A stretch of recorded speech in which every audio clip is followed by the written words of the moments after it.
할렐루야. 아멘. 가는 길이 험해도 근심하지 말라라고 말씀하시고, 또 지금은 슬프지만 기쁜 날이 오리라 라고 말씀해 주시는 우리 주님을 향하여서 할렐루야 찬양대에서 귀한 찬양을 올렸습니다. 우리 주님께서 영광 중에 받아주신 줄로 믿습니다. 찬양의 가사처럼 우리의 삶이 지금은 험하고 또 우리의 삶이 지금은 슬프지만 가까운 훗날에 기쁨의 날, 구원의 날이 임할 줄로 믿고 믿음의 길을 걸어가는 우리 모두가 다 되기를 주의 이름으로 축원합니다. 우리 옆 사람 한번 인사합시다. 주 안에서 근심하지 맙시다. 아멘. 오늘은 우리가 국가적으로 10월 9일날 565번째 맞이하는 한글날입니다. 하나님께서는 특별히 우리 민족에게 축복하시고 특별히 우리 세종대왕에게 큰 지혜를 주셔서 또 한글을 창제하게 했었습니다. 그래서 국민정음을 발표할 때에 백성들을 향한 그 세종대왕의 마음이 있었다면 모든 백성들이 한글을 깨우쳐서 특별히 문맹생활에서 벗어나서 행복한 문화생활을 하는 것이 세종대왕이 백성들을 향한 복된 마음이었을 것입니다. 우리는 오늘 이렇게 한글날을 맞이하면서 다시 한 번 더 우리 생활 속에서 한글의 소중함을 깨닫고 또 한글을 사랑하고 또 바르게 사용하여서 또 우리 한민족의 또 한결에다운 삶을 살아가는 우리 모습이 다 될 수 있기를 원합니다. 세종대왕이 백성을 위하여 한글을 창제하여서 모든 백성들이 익혀서 이로 인하여서 삶에 더 없는 행복을 누리기를 갈망하는 그 마음 그 이상으로 하나님께서는 모든 인간들을 에덴 동산, 하나님의 나라를 예표하는 그 에덴 동산에서 영원토록 행복하게 잘 살기를 원했습니다. 하지만 인간이 하나님께서 먹지 말라고 하는 선악을 알게 하는 나무의 열매를 먹음으로 결국 에덴 동산에서 쫓겨나서 절망 속에, 저주 속에, 험난한 인생길, 또 고통 속에 살아가는 인생으로 전락되고 말았습니다만은 이러한 인생들을 다시 구원하기 위하여 독생자 예수 그리스도를 이 땅에 보내주셨고 또 예수 그리스도를 통하여서 우리 모두를 구원하여서 하나님의 새롭게 예비하신 하나님의 나라 즉 새하늘과 새 땅으로 우리를 모두를 인도하고자 하는 것이 하나님 아버지의 우리를 향하신 거룩한 뜻이요 우리를 향한 바람이라는 것을 우리는 성경을 통하여 잘 헤아릴 수 있습니다. 이처럼 하나님께서는 오늘 성경 본문을 통하여서 하나님 이 땅의 모든 사람이 한 사람이라도 더 하나님이 예비해 놓으신 그 새 하늘과 새 땅에 그 천국의 그 복을 누리기를 원합니다. 우리는 주님의 그 뜻을 받들어 그 역사에 동참하기 위해서는 우리는 어떻게 해야 하는가 또 어떤 삶을 살아야 진정한 하나님이 예비해 놓으신 그 천국의 잔치에 참여하며 또한 우리 주위의 많은 사람들 한 사람이라도 더 그 천국 잔치에 참여할 수 있도록 우리가 인도할 것이냐 하는 것이 바로 오늘 성경을 통하여 우리에게 말씀하고 있습니다. 자, 그렇다면 모든 사람들이 하나님이 예비해 놓으신 그 천국 잔치에 참여하기 위해서는 하나님께서는 오늘 본문 1절에서 4절을 통하여 천국 잔치에 초청하라고 우리에게 지금 말씀하고 있습니다. 자, 4절 말씀 같이 한번 읽어봅니다. 시작. 다시 다른 종들을 보내며 이르되 청한 사람들에게 이르기를 내가 오찬을 준비하되 나의 소와 살찐 짐승을 잡고 모든 것을 갖추었으니 혼인잔치에 오소서 하라 하였더니 아멘. 저를 따라하시기 바랍니다. 천국잔치에 초청합시다. 천국잔치에 초청합시다. 예수님께서 천국을 비유하시면서 천국은 마치 자기 아들을 위하여 혼인잔치를 베푸는 어떤 임금과 같다라고 말씀하고 있습니다. 보통 사람의 가정에도 결혼식을 하게 되어지면 그 결혼잔치집에는 참으로 먹을 것이 풍성하고 더없는 참여하는 사람들에게 큰 기쁨을 안겨줍니다. 이처럼 보통 집에도 이렇게 진수성찬을 차리는데 한 나라의 임금이 자신의 아들의 결혼식을 위해서 음식을 차렸으니 얼마나 어마어마할까요? 임금은 종들을 불러서 잔치집에 손님을 초대하라라고 말씀하고 있습니다. 그렇습니다. 하나님께서도 천국 잔치를 예비해 놓았습니다. 한 나라의 임금보다 더 성대하게 잔치를 준비해 놓고 있습니다. 하나님은 모든 사람이 이 잔치에 참여하기를 바라는 마음으로 우리에게 초대하라고 말씀하고 있습니다. 우리는 천국 잔치에 초청해야 합니다. 아무리 잘 차린 잔치집을 할지라도 그 누군가가 초대하지 않으면 아무런 소용이 없다는 것입니다. 19세기 미국의 부흥전도사 D.L. 무디는 수십만 명을 주님께로 인도하는 전도자로서의 사명을 감당했는데 그는 일상생활 속에서 그의 좌우명이 하나 있었는데 그것은 바로 하루에 한 사람에게 반드시 복음을 전한다 하는 것이 무디의 목표였습니다. 그런데 어느 하루는 하루가 바쁘게 지나다 보니까 아무도 복음을 전한 사람이 없었습니다.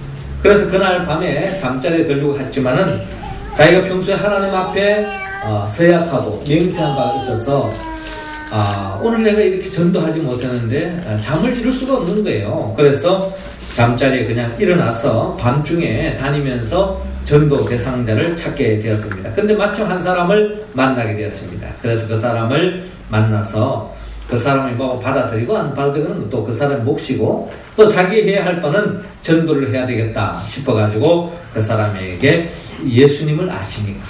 라고 물어보면서 예수님을 믿으세요 하고 이렇게 전도를 했습니다.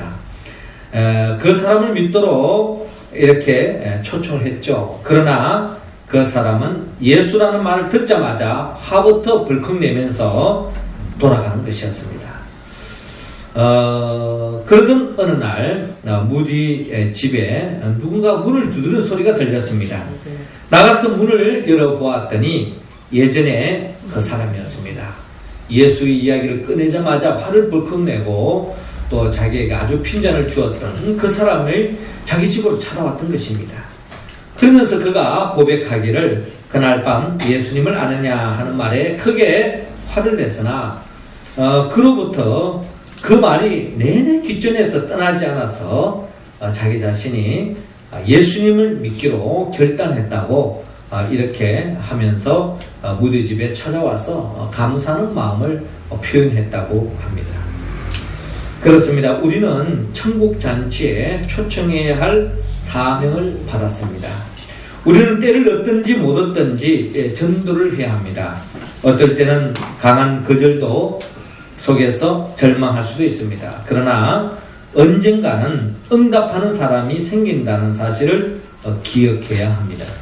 우리가 전도한 사람들의 많은 간증을 들여다보면 공통점이 하나 있는데 예수를 믿으라고 했을 때 여기에 대해서 아주 쉽게 예수님을 믿겠다고 이야기하는 사람들은 의외로 예수님을 잘 영접하지 않고 또 예수 믿는 기간이 기는 경우가 많아요. 근데 의외로 예수님을 믿으라고 했을 때 강하게 거부 반응을 나타내는 그런 사람들이 더 예수님을 빨리 믿고 그런 사람들이 더 강력하게 예수님을 믿음 생활하는 그런 경우를 예수 믿는 사람들 가운데 많은 것을 바라볼 수 있습니다. 그렇기 때문에 우리가 복음 전도에 있어서 그 사람이 복음을 전했을 때 그렇게 그 사람이 강하게 거부 반응을 나타내니까 이것이 결국 저 사람에게는 복음이 먹히지 않는구나 라고 생각한다면 우리의 생각일 수 있다는 겁니다. 결국 그것이 더 큰 복음의 전도에 계기가 될 수 있다는 것입니다. 그래서 우리는 실족하지 말고 그런 분일수록 더욱더 기도하고 성령의 도우심을 얻어서 전도할 때에 주 안에서 더 큰 열매를 맺는 역사를 맺을 줄로 믿고 우리는 전도에 힘써야 할 것입니다. 사도행전 16장 31절에 가로되 주 예수를 믿어라 그리하면 너와 네 집이 구원을 얻으리라 라고 말씀하고 있습니다. 나와 우리 가정, 우리 집안이 구원을 받을 수 있는 유일한 길은 예수 그리스도를 믿는 데서부터 출발한다고 말씀하고 있습니다. 그러나 예수 그리스도를 믿음으로 말미암아 구원의 문이 열리지만 그러나 누군가가 그 복음을 전도하지 하는 사람이 없다면 어떻게 그 복음을 받아들일 수 있겠습니까? 그래서 로마서 10장 14절 이하를 보면 그런즉 저희가 믿지 아니하는 일을 어찌 부르리요 듣지도 못한 일을 어찌 믿으리요 전파하는 자가 없이 어찌 들으리요 보내심을 받지 아니하였으면 어찌 전파리요 기록된 바 아름답도다 좋은 소식을 전하는 자들의 발이여 함과 같으니라 라고 말씀하고 있는 것처럼 성경은 바로 이처럼 주님의 복음을 전가하는 그 인생을 가장 아름다운 인생이라고 복된 인생이라고 성경은 말씀하고 있습니다. 그리고 또한 다니엘서 12장 3절에 보면 지혜 있는 자는 궁창의 빛과 같이 빛날 것이요 많은 사람들을 옳은 대로 돌아오게 한 자는 별과 같이 영원토록 비치리라 라고 말씀하고 있습니다. 이처럼 예수를 믿지 않는 사람, 죽어가는 생명, 그 사람을 복음을 전하고 그를 주께로 인도하는 그 인생은 마치 궁창의 별과 같이 영원토록 하나님 앞에서 존귀한 자로 쓰임받고 주님 앞에서 더 없는 복된 복을 누린다고 성경은 약속하고 있습니다. 이미 저와 여러분들은 예수를 믿었습니다. 그 은혜로 말미암아 우리는 영원한 생명이 있되어 매일매일 하나님의 나라의 그 복을 누리며 살아가고 있습니다. 하지만 우리는 여기에서 머물지 말고 아직도 예수들을 알지 못하고 믿지 못하고 또한 그 복을 맛보지 못한 그들에게 찾아가서 주의 복음을 전가하여서 진정 그 복을 함께 나누는 더 큰 복을 누리며 살아가는 우리 모두가 되기를 주의 이름으로 축원합니다. 이어서 두 번째로 하나님께서는 우리 모두가 하나님이 준비하신 그 천국 잔치에 많은 사람들이 참여하기 위해서는 우리가 또 하나 해야 할 바는 잔치 초청에 응답하라고 오늘 보면 5절을 중심으로 우리에게 말씀하고 있습니다. 자, 5절 말씀 우리 같이 한번 우리 할렐루야 찬양대원들 한번 읽어주시기 바랍니다. 시작. 그들이 돌아보지도 않고 한 사람은 자기 밭으로 또 한 사람은 자기 사업하러 가고. 아멘. 저를 따라 하시기 바랍니다. 잔치 초청에 응답합시다. 잔치 초청에 응답합시다. 1862년 어느 날 미국의 대부흥가요 전도자인 빌리 그레함 목사님이 시애틀에 있는 어느 호텔에서 숙박을 하게 되었습니다. 그러던 그날 밤에 빌리 그레함 목사님이 그 당시에 최고 인기 여배우였던 마를린 몬로를 위해서 기도하라는 하나님의 음성을 듣게 되었습니다. 기도를 한 후에 빌리 그레함 목사님은 하나님께서 이 여자에게 즉시 전도하라는 그 말씀을 깨닫고 곧바로 그녀에게 전화번호를 알아내어서 전화를 걸었습니다. 그러나 그녀는 전화 받기를 싫어했습니다. 빌리 그레함 목사는 지금 그녀의 영혼을 위해서 통화해야 한다고 강력하게 말했지만 끝내 거절을 당하고 말았다고 합니다. 마침내 그녀는 그 이튿날 침대에서 시체로 발견되었습니다. 그녀는 당시 세계에서 제일 인기 있는 영화 배우였지만 저녁에는 불면증에 시달리면서 잠을 잘 수도 없어 그날 밤 다량의 수면제를 먹고 잠을 잔 것이 화근이 되어서 죽고 말았던 것입니다. 그녀가 죽은 후에 마지막으로 쓴 일기가 발견되어져 있는데요. 그 일기 내용은 다음과 같습니다. 나는 한 여성으로서 지닐 수 있는 모든 것을 가졌습니다. 아직 건강할 뿐 아니라 매우 아름다우며 돈도 많이 모았습니다. 하루에도 수백 통의 러브레터를 팸레트를 받으면서 또 사랑이 굶주리지도 않았습니다. 부족한 것은 아무것도 없습니다. 그런데 웬일일까요? 나의 마음은 외롭고 공허하며 기쁨이나 평안이 없습니다. 나는 이유 없이 불행합니다. 라고 이야기하고 있습니다. 그렇습니다. 우리의 전도 대상자를 우리가 세아려 볼 때, 저 사람 정말 힘들고 어려우면은 저 사람 예수 믿으면 참 그 어려움에서 벗어날 수 있을 텐데, 예수 믿으면 참 좋겠다. 라고 우리가 다가갈 때가 있어요.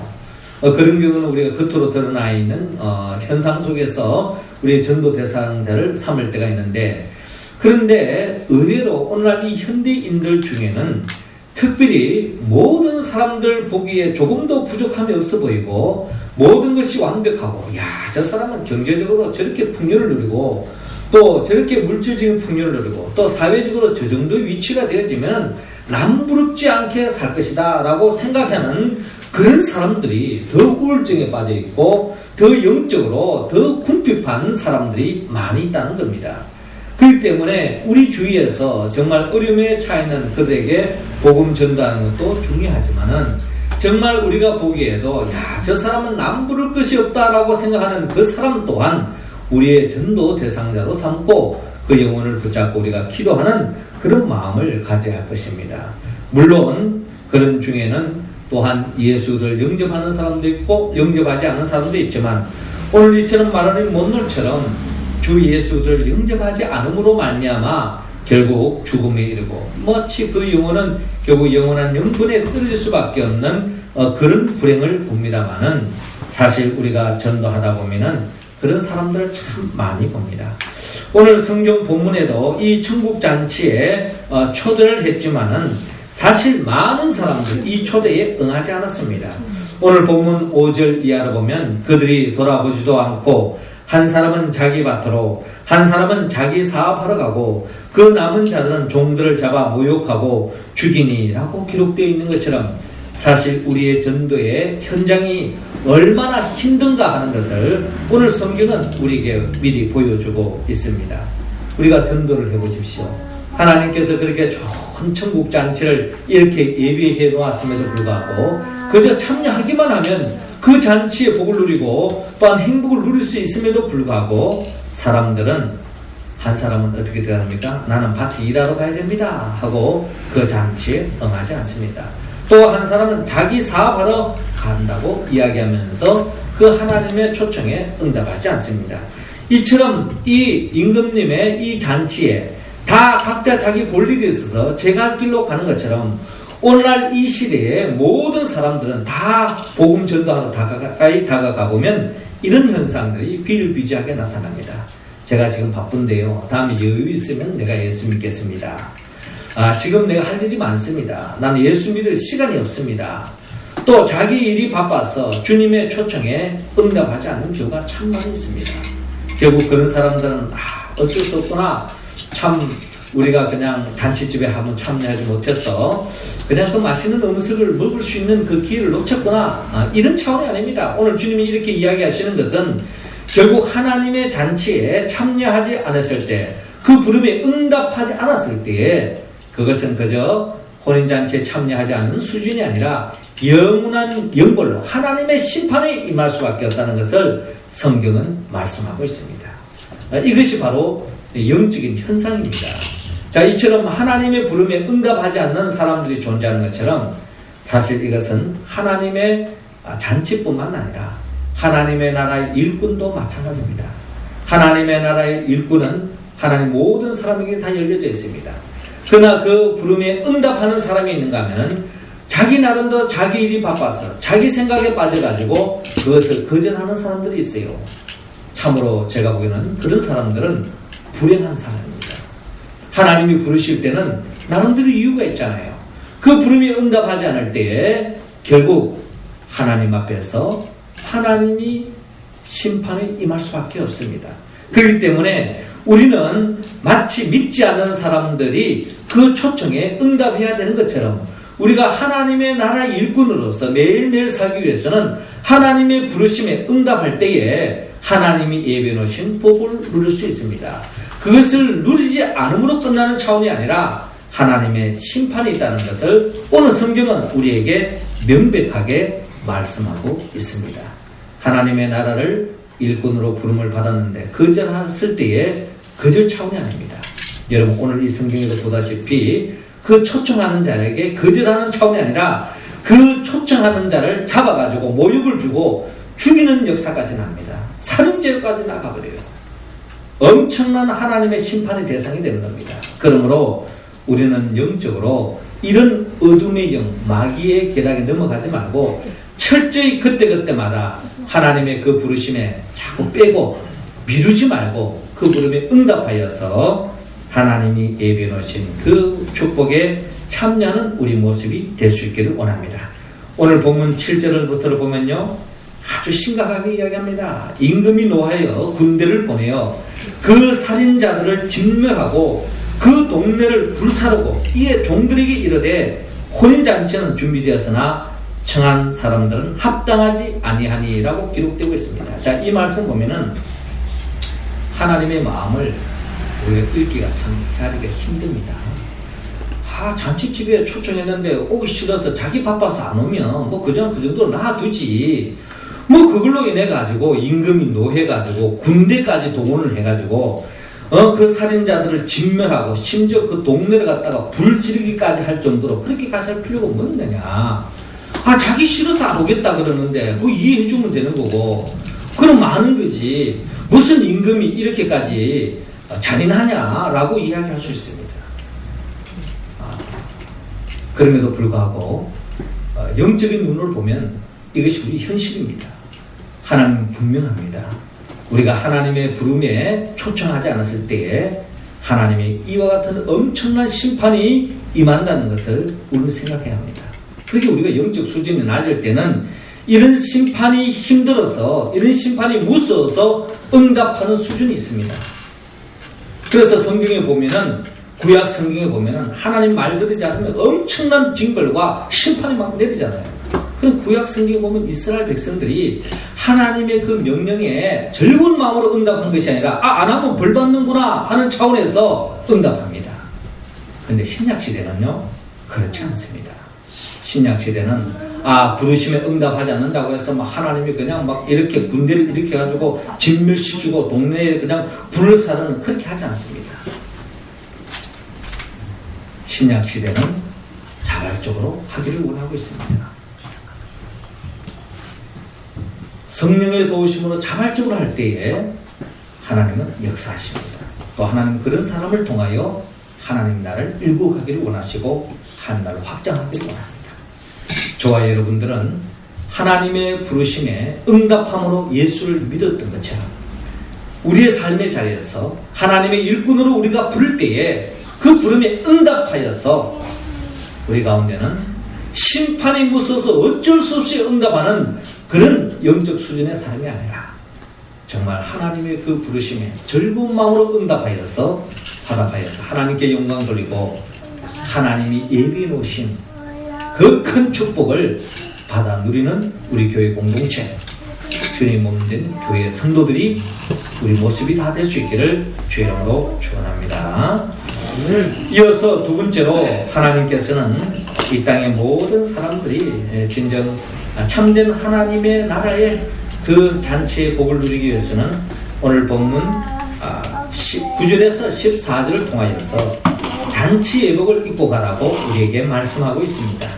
자, 12절 말씀 여러분들 한번 더 읽어주시기 바랍니다. 시작. 이르되 친구여 어찌하여 예복을 입지 않고 너희 들어왔느냐 하니 그가 아무 말도 못하거늘. 아멘. 저를 따라하시기 바랍니다. 잔치 예복을 입고 갑시다. 잔치 예복을 입고 갑시다.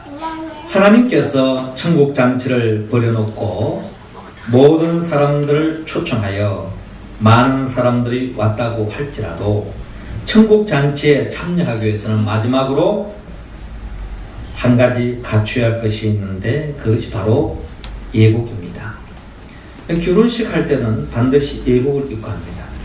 뭐 운동회 하다가 공차다가 그런 복장으로 결혼하는 사람 없지 않습니까? 물론 각각 해외 터프에 보면은 그냥 하나의 이벤트로서 뭐 그렇게 하는 경우도 있습니다만은 그래도 예식 때는 나름대로 예복을 갖추는 겁니다. 특별히 유대 나라는 혼인 잔치에 초청할 때는 손님이 예복을 입고 올 수 있도록 예복을 한 벌씩을 보내는 습관이 있습니다.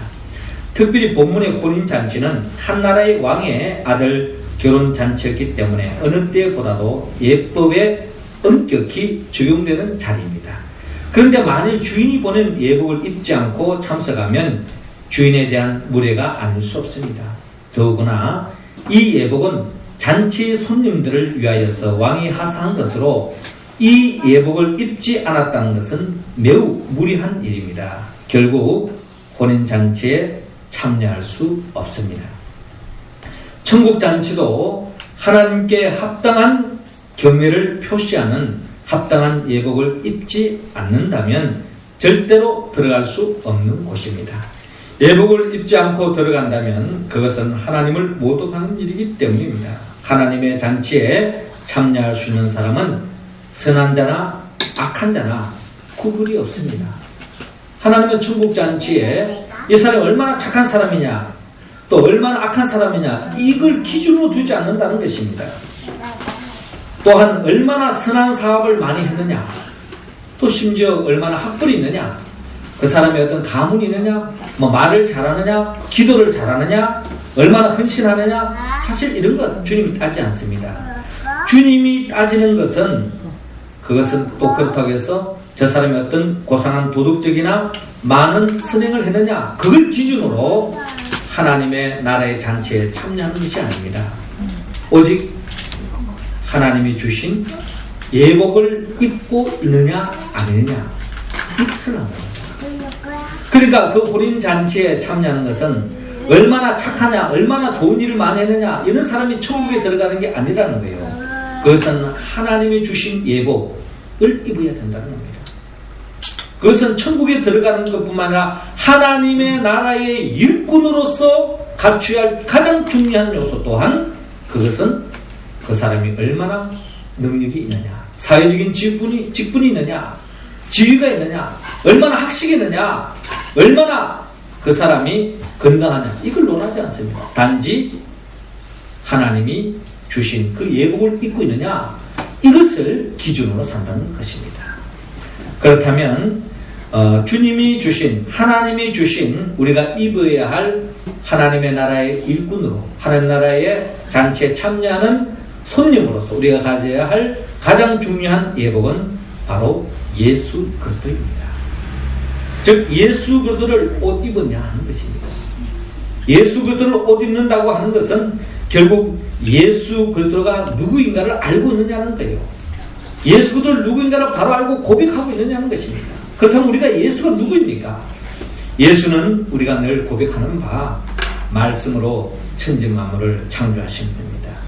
그리고 또한 예수님은 우리를 위하여 하늘의 영광의 보좌를 가지고 낮고 낮은 이 땅에 말씀이 육신이 되어 인간의 몸으로 이 땅에 오신 분이에요. 그리고 주님이 이 땅에 오셔서 하신 최고의 사역은 우리 모든 죄를 짊어지고 십자가에 못 박혀 죽었습니다. 그 예수님이 죽음으로 끝났습니까? 아닙니다. 우리를 위해서 죽음의 권세를 깨뜨리고 부활하셨습니다. 그리고 승천하시고 지금도 하나님 보좌 우편에서 우리에게 성령을 보내주시는 분입니다.